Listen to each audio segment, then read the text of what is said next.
Graça e paz. Estamos dando continuidade ao nosso estudo sobre o livro de Êxodo, trazendo aqui as coisas mais relevantes a respeito da história contada através da saída de Israel, uma terra da promessa.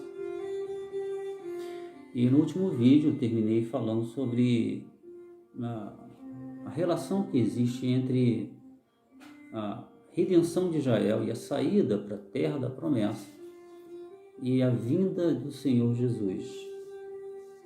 Existe realmente um padrão, uma relação entre essa libertação deles, de Israel, do povo de Israel, do Egito, para sair para a nova terra, e a primeira e segunda vinda de Jesus. Especialmente quando nós pensamos em termos de Páscoa, passagem, saída. O primeiro aspecto é que o Cordeiro Pascual foi sacrificado antes que Israel pudesse sair, antes que o anjo pudesse passar. Fala da entrega voluntária. Israel deveria escolher um cordeiro que deveria ser sacrificado antes. E segundo a tradição, esse cordeiro deveria ser morto às 3 horas da tarde. Esse cordeiro, ele fala da entrega voluntária, fala do sacrifício, porque ele teria que morrer, e o sangue era o sinal para a salvação dos filhos de Israel. E esse é o ponto alto desse resgate.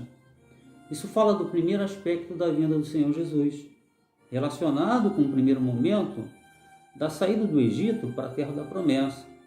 Antes da passagem do anjo da morte, o cordeiro teria que ser sacrificado pelos filhos de Israel. E o preço é o sangue, foi o sangue derramado. Isso fala da primeira vinda do Senhor Jesus como Cordeiro de Deus que tira o pecado do mundo. Ele veio para morrer, para dar a sua vida em resgate de muitos. Mas havia um outro aspecto no contexto desse cerimonial que deveria ser cumprido por Israel antes que eles saíssem para a terra da promessa, que fala da comunhão. O cordeiro foi sacrificado, mas deveriam comer esse cordeiro com pão sem fermento e ervas amargas. E toda a família deveria se reunir na mesa para participar daquele momento de comunhão, de ceia. Quando você olha para os momentos que precederam a morte do Senhor Jesus na cruz, ele reuniu todos os seus discípulos e sentou com eles na mesa para tomar a última ceia. Isso fala do partir do pão, que a igreja seguiu cumprindo nos dias dos apóstolos. Esse era o sinal da comunhão. O pão representa a comunhão. Fala do amor fraternal. No contexto daquela saída do Egito, os filhos deveriam se reunir à mesa espontaneamente. Todos tinham conhecimento de como seria o cerimonial, mas ninguém foi constrangido a participar dele. Então isso fala do amor fraternal. A Bíblia fala sobre isso em muitas passagens.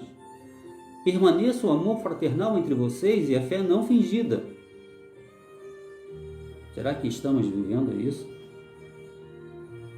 E o interessante é que deveria existir um relacionamento pessoal entre o cordeiro que foi morto, a família e Deus. Porque Deus vem buscar um povo. É interessante, irmãos, que Deus veio salvar e sacrificar, mas Ele só veio salvar aqueles que estavam nessa aliança. Até os estrangeiros que estavam em Israel, que ouviram falar dessas coisas, tiveram a oportunidade de participar dessa comunhão e dessa salvação. Porque Deus não faz exceção de pessoas. Mas aqueles que quiserem alcançar a graça de Deus, têm que ouvi-lo e atender o seu chamado. Terceiro aspecto, nesse contexto, das coisas que temos dito aqui, fala do resgate, da habitação em comunhão sem diferenças, do juízo de Deus contra a nação, os inimigos do seu povo. daqueles que foram afligidos e por quem Cristo morreu. Israel foi salva no Egito, mas eles precisavam entender esses pontos importantes. E é interessante os simbolismos encontrados no Êxodo, que eles se tornaram uma realidade na nova aliança. A primeira fase de Cristo foi quando ele veio para morrer como um Cordeiro de Deus, como disse João, o Cordeiro de Deus que tira o pecado do mundo. E a segunda fase, quando ele virá para julgar os inimigos do povo de Deus, aqueles que não quiseram crer. Paulo vai dizer que ele vai tomar vingança daqueles que não obedeceram e daqueles que não quiseram conhecê-lo. A primeira aliança no Sinai foi feita quando Deus escreveu os mandamentos em tábuas de pedra, mas ela foi quebrada. Foi quebrada por todos, não somente por Israel. Não pense, Israel quebrou a aliança com Deus. Eu e você somos melhores do que eles? Não. A Bíblia diz que todos pecaram e carecem da graça de Deus. Mas há uma nova aliança que Deus deseja fazer com todos. Falando pelo profeta Jeremias, ele diz de forma clara: chegarão os dias, esses dias já chegaram, quando farei uma nova aliança com a comunidade de Israel, com a comunidade de Judá.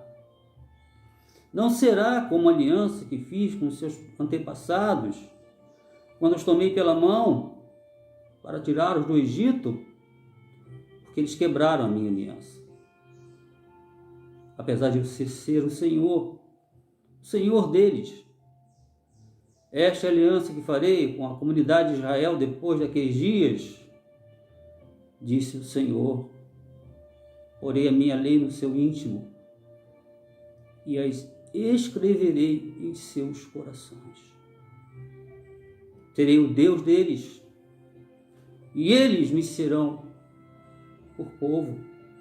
Deus quer escrever as leis dele no seu coração. Ele quer ser o seu Deus. Ele quer ser o nosso Deus. E ele diz mais: ninguém mais ensinará seu próximo ou seu irmão, dizendo: conhece o Senhor, porque todos me conhecerão, desde o menor até o maior. E eu perdoarei os seus pecados, e nunca mais me lembrarei deles. De modo semelhante, o apóstolo vai dizer em Colossenses: quando vocês estavam mortos em pecados e delitos, na incircuncisão da carne, Deus os vivificou em Cristo e nos perdoou todas as transgressões e cancelou a escrita de dívida que era contra nós, as suas ordenanças, e a removeu, cravando-as na cruz. Você entendeu o que Paulo quis dizer? Da mesma forma como Deus resgatou Israel, ele perdoou os seus pecados pela morte do Cordeiro que foi sacrificado, todos aqueles que são de Deus e creram em Cristo também receberam esse sangue como perdão de seus pecados. O sangue aspergido de animais do Antigo Testamento foi substituído pelo sangue do Cordeiro de Deus, que tira o pecado